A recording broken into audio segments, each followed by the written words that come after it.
Good. All right, we have a 2006 Chevrolet Trailblazer LT with the beautiful leaking power steering here. So if you turn on your car and you're leaking here, it gets foamy. That is your power steering lines here that are rotted out. So there ain't no ifs, ands, or buts. You can't plug it. You can't put something on it. You gotta cut it out, replace it with new lines. So compression fittings are the way to go. So we're just gonna cut here, and on the other side. And so what you have to do is unclip some of these wires are clipped into the body. You know, the little body clips. So just pry them off with a screwdriver, however you want to get it. But this bracket here has a 10mm on the bottom. So just loosen up. I already loosened up the bolt.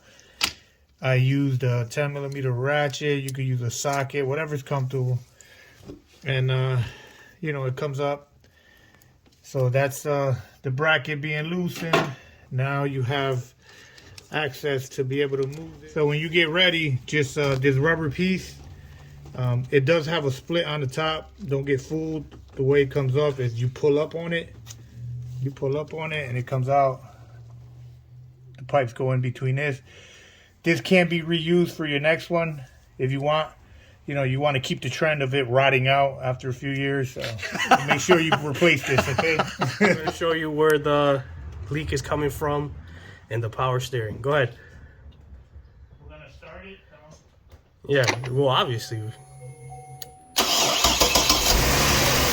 As you can see, that's where it's... All right, chill. That's coming out like crazy. As you can see, that's where it's leaking from.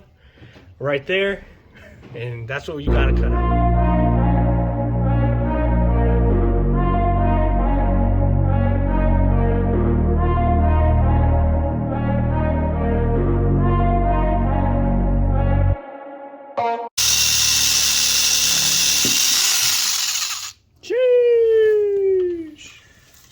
That's how you cut it out. Not the professional way to do it, but use 32 teeth. Make sure it's the smooth one, fine, not the coarse, the fine. And then you're gonna need to. It's gonna definitely have some burrs. I can feel the burrs on them, so you have to hit it with a little file or some sandpaper to clean it up before you put the compression fitting on. And I'm trying to cut out the part that was leaking, which is in this area here in the first inch. So I'm going to cut it back here somewhere. And that'll be that. All right, guys, make sure you hit the end the end of the tube with, you know, get the burrs off. Do the best you can. I mean, this file is way too big for this, but I mean, there is little ones. I mean, this is what I got. You know, but, you know, make sure you hit it with some sandpaper, you know, with an 80, with a 60. You know, just make sure you go around the edges of it, you know, like a regular pipe connection. Smooth it out, and that's it. All right, there you go. All right, guys, so there you see how we put the fittings on. One side, the compression fittings. Put them on the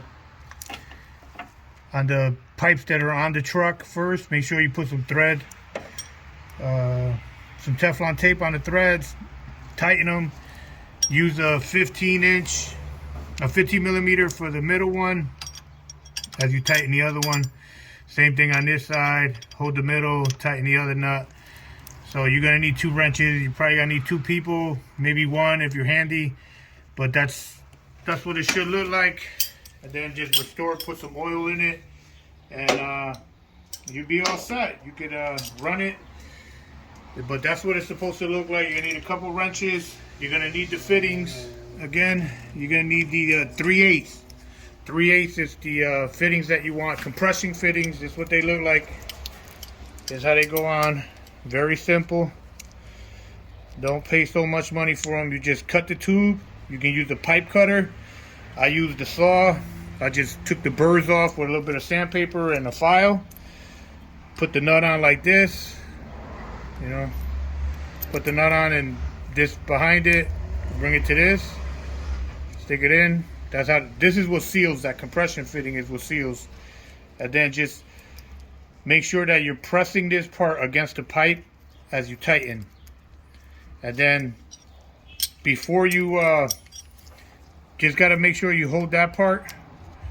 Make sure you hold it, you know, pushed up inside. And then once it goes tight, once it tightens, the compression bites on it, so it won't fall out. But you just got to wait for that one turn where it's tight, and then you're good. Then you just got to turn it a couple times, squeeze it in there. Don't cream it, you know, I mean, but definitely a couple turns. Don't cream it. You know when it's nice and feels right. You don't have to go all the way down, but you definitely got to turn it, you know, at least a full turn. And that's it. Just do that same thing on each fitting, and that's it. And just make sure you buy the coil. You can buy copper, steel, whatever.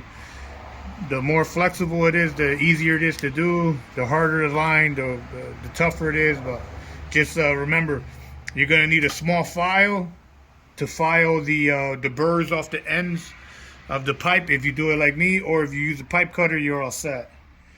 So yeah, that's what it is, and that's how you repair leaky power steering lines. You can replace this. Just clean it up, and you can put it over one part. You probably gonna have to cut it to put it on that side and that side, because it won't go over the fittings.